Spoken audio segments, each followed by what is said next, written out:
Diretsuhin mo ako. Hindi naman ho ganun kahirap sagutin yung tanong ko. Kung wala kayong tinatago. Wala akong tinatago. Pero sa tono ng pananalita mo, parang gusto mong sabihin na kasabot ako rito. Involved nga ba kayo? Let's save it for the press conference. Thank you. Let's go back.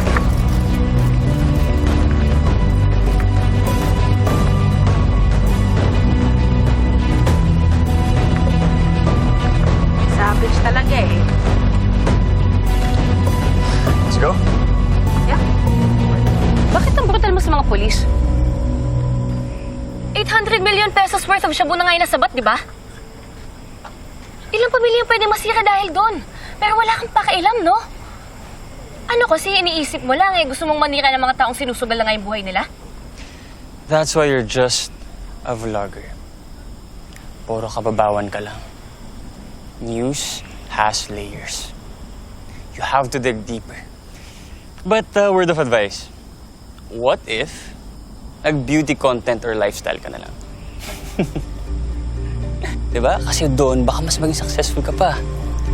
Leave journalism to real journalists. Okay? Joe and Judy?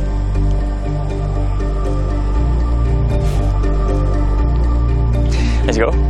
Yeah.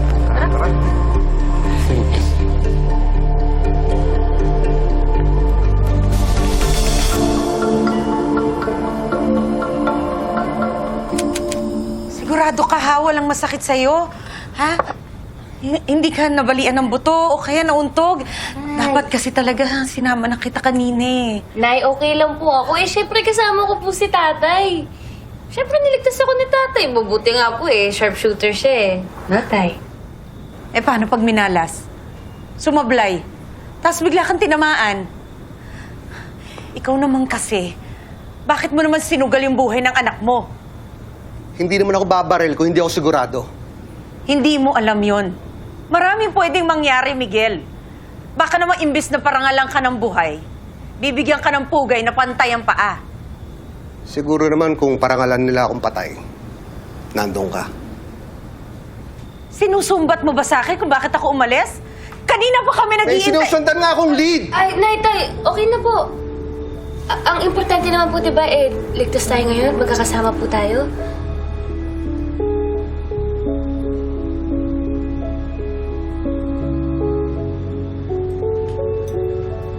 Kain na tayo.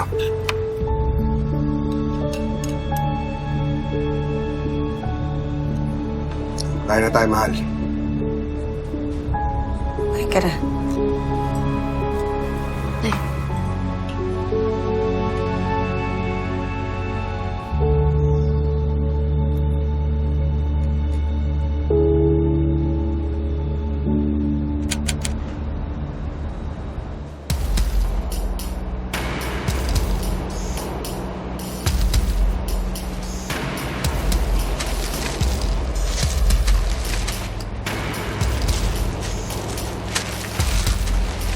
Ano to? Shabu ang nire-repack natin hindi unan. Ulitin mo. Takaw espasyo yan! Malulugi tayo! Sorry po, boss. Ulitin mo! Kayo!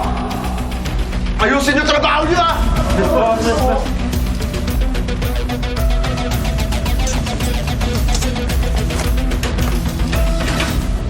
Matias.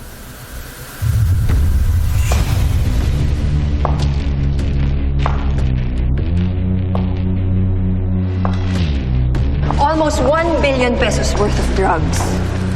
Pangalawang shipment na ito napalpak. Akala ko babayaran natin yung pulis na nasa checkpoint. Nasa payroll si Ramon. Ang wala yung pesting delgado na yan. Why don't we just have him killed? Lisa, ako nang bahala kay Delgado. Inutos ko na yun kay Parat. Ang atupagin mo, paghahanap kay Ramon. Dahil balita ko, nagtago na. Dapat tayong mauna bago pa yung kumanta sa mga kapwa niya, polis. Sinasabi ko talaga sa'yo, Andrew Dizon, lahat ng sinasabi mo, kakainin mo lahat ng sinasabi mo, lahat ng paninira mo sa mga pulis. Ang linaw-linaw na nga ng kabayanihan nila, tapos ganyan ka pa? Binabastos mo Joey! sila? Sino kaaway mo? Sir, Rinig na rinig ka doon sa babae. Kala ko naman sino kaaway mo. kasi, gigigil po ako dun sa boss budol na yun eh. Bastusin ba naman po kayo? Pati kaya ako hindi nakatakas sa kanya. Seryoso ka ba talaga dyan sa pag-vlog mo? Oo naman po. Lalo na po sa mga katulad niya. Alam po ba, Tay? 3 million subscribers yung meron siya. Ibig sabihin, ganun kadami yung mga nabubudol niya sa mga fake news niya. Kaya dapat lang po nun na meron naman po nagpapakita ng kabayanihan ng mga pulis. At ako na po yun. Tsaka, kita nyo nga po, lagi na po kayo nag-aaway ni nanay kasi wala na po kayong oras sa pamilya natin dahil po sa trabaho ninyo. Sorry ah. Pero saan po? Sorry dahil dun sa sinabi mo. Dun sa pagkukulang ko sa inyo ng nanay mo. Wala na akong oras sa inyo. Tapos minsan ka nga lang bumisita rito, yung pamadadatnan mo. Tay, kay nanay, onting lambing lang po yan. Sa akin naman po, wala kayong kailangan problemahin o gawin kasi gets ko naman po yung trabaho mo eh. Salamat ah. Alam mo, hindi mo importante sa akin kung anong kabutihan ang ginawa ko dito sa mundo. Ang mas importante sa akin ay ikaw at ang nanay mo. At ang tiwala niyo sa akin. Oo naman, Tay. Siya nga pala, meron akong regalo sa'yo. Gusto daw ngayon to, ito yung sinasabit sa bag. Mga burluloy. Parang ngayon ko lang po nakita tong version na to. Fake po to, no? Rick ba to? Ngayon ko lang nakita to eh. Hindi ko alam na may nagbenta niyan doon sa presinto. Nakita na ko yung naka-uniform ng pulis. Di ba? Cute, di ba? Tatago mo to palagi, ha? Isabit mo sa bag mo. Para kahit wala ako sa tabi mo, at kasama mo to, para magkasama na rin tayo. Oo nga po, no? Smile ka nga po. With ngipin. Yar! Di ba? Thank Good, di you, ba? Tay. Mag-update ka palagi sa akin, ha? Huwag kang gumaya dun sa tatay mong pasaway. At saka nga pala, matulog ka ng maaga. At lagi mo tatandaan na kumain ng marami sa almusal. Kasi yun ang most important meal of the day. Naku, Nay, ba't po kaya hindi nyo na lang po i-record yung mga bilin mo po sa akin nang hindi ka pumapagod kakapaalala? Anak, hindi ako mapapagod kahit kailan. Alam mo, Nay, huwag ka na po mag-alala sa akin. Sinend ko rin naman po yung location ko sa inyo eh. Tsaka huwag mo po akong problemahin dito sa Maynila kasi binibisita naman po ako ni Ninong Diego paminsan-minsan. Kaya safe po ako dito. Huwag ka na po mag-alala. Ay, Nay, mukhang uulan po ulit. Sige po, magmamadali na po ako pa uwi. Love you, Nay. See you. Oh, sige. Bye. Love you.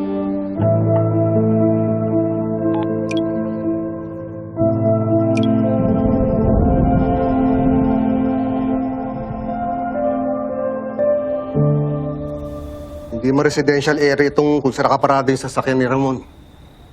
Posible naman iwan niya dyan yan. Hindi na rin makontak ang cellphone niya, Major. Ang sabi ng asawa, huling na-track ang GPS niya sa Sikatuna. 25 kilometers ang layo dun sa lugar kung saan natagpuan ang sasakyan niya. Mukhang nagtatago na nga.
At plano mo pa talaga kaming taguan, ha?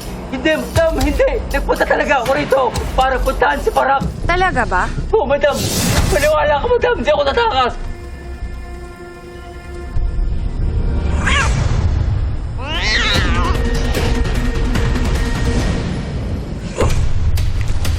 Roy, tignan mo kung ano yun.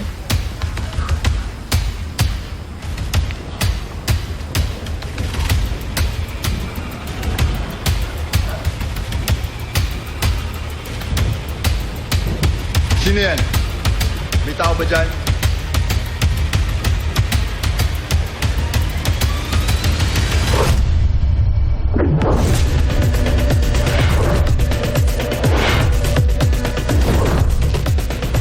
We really have to do something about that Miguel Delgado. 2 beses na tayo nalugi dahil sa pulis na yan. Ano gusto niyo mangyari, boss? Sa chess, anong ginagawa sa pyesa hadlang sa plano mo? Tinutumba. Miguel is a problem. He's a block in our system. Andrew, ano na naman yung iniimbestigahan mo? Hindi high official sa gobyerno ang kinakalaban mo, mga pulis. Lahat ng sulok nakagit ng kamera. At pwede na lang gamitin yan para ma-identify ka, Joey.